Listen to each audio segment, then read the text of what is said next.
Good morning, Year 4. It's me, Mrs. Shaw.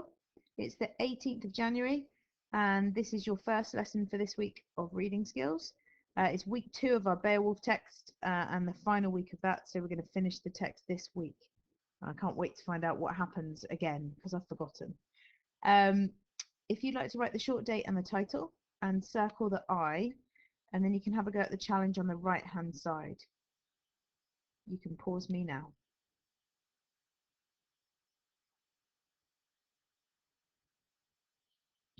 Okay, let's have a look at the question on the right. So we did this one last week and I'd already written it out, but it's quite interesting. If you want to change the said word, that's fantastic.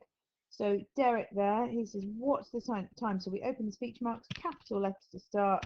What apostrophe S for a contraction, the time, question mark.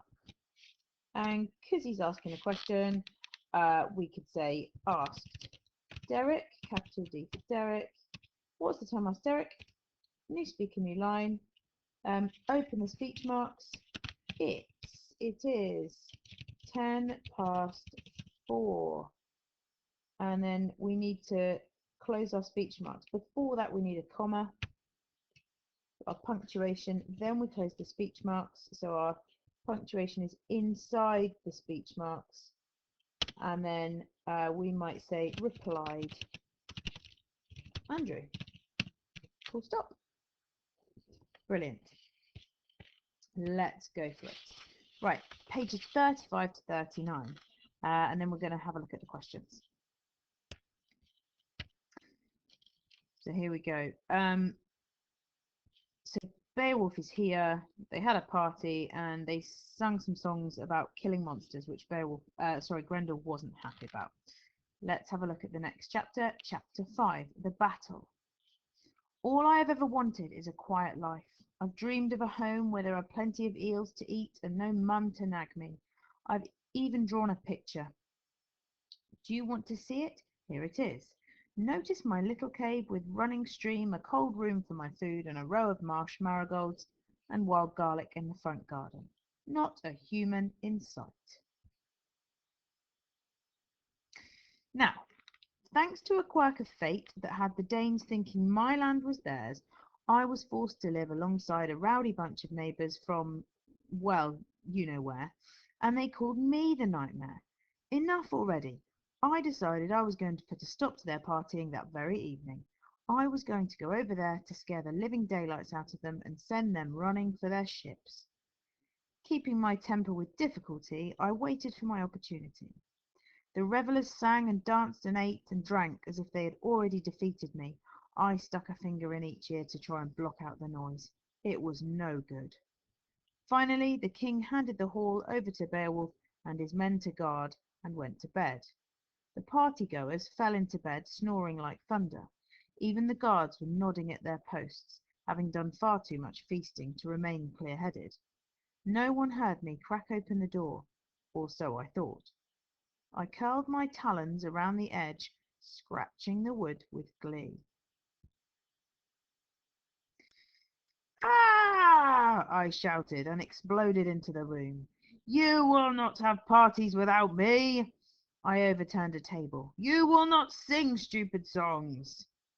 I threw a keg of mead into the fireplace, creating a nice whoosh of a flame. "And you will say that you are sorry for building on my land!" I picked up a warrior and yelled in his face. He screamed and fainted.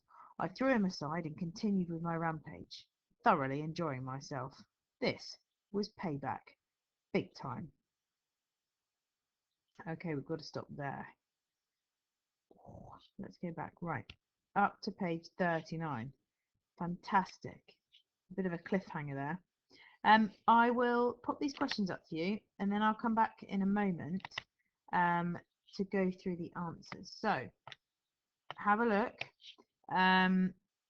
This one hasn't got a page number. It's about thinking what we've read already. Then you've got page 36 and 39. And then over the 4 pages that we've read, 5 pages, find a selection of words which show that he's angry and upset. And this comes bit tends to be later on in those sets of pages, that set of pages. Okay, pause me now, have a go at those 4 questions, and I'll be back in a moment.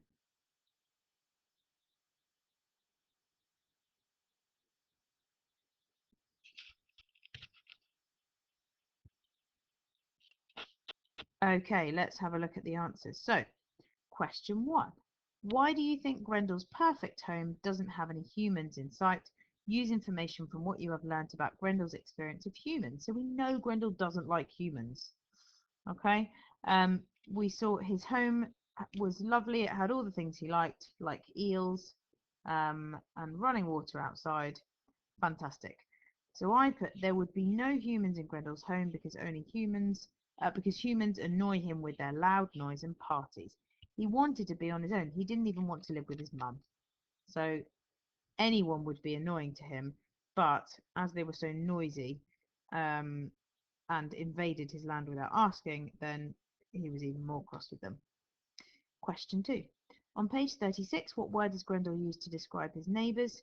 What does this mean? So he calls his neighbours rowdy. And it's when we have to describe a word, sometimes I look it up in the dictionary in my class just because we want the best definition. We all kind of know what it means and we can think about it in our heads, but can we say it in words? So I did actually Google this one, and it means noisy and disorderly. Well done if you knew or you Googled it and were resourceful. So disorderly means not in an order. So they're a bit wild, basically. Question 3. On page 39, find words which show the warriors are scared. So he picked one up, didn't he? And he screamed and fainted, which showed that he was scared. Probably because he knew that he ate them more often than not. And question 4, find a selection of words which show that Grendel is feeling angry and upset, and write these into your book. So throughout those 4 or 5 pages, he shouted, exploded, yelled, and was on a rampage. All those words would say that he was angry and upset with the situation. So well done if you've got those. Tick them or correct them.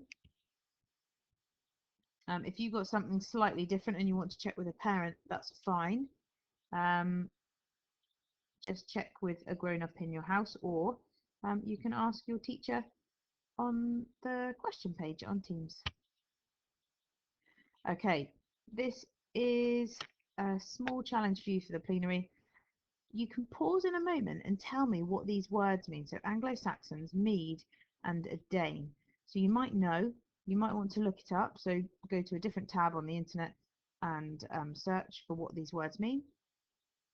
And if you pause me for now, in a moment, I will just remove this box here, and it's got the glossary from the book underneath it. So have a go first, pause me now, and once you've done that, have a lovely rest of your day, and I will speak to you for reading skills tomorrow.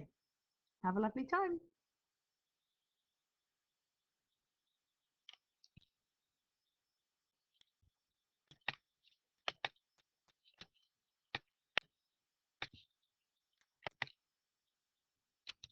So if I can move this box, that would be great. Ah, there we go. I'll move it and then I'll move the screen. Apologies for my IT skills, year 4. Here we go. And those are the answers. I'll say it again. I'll speak to you tomorrow, year 4. Bye bye.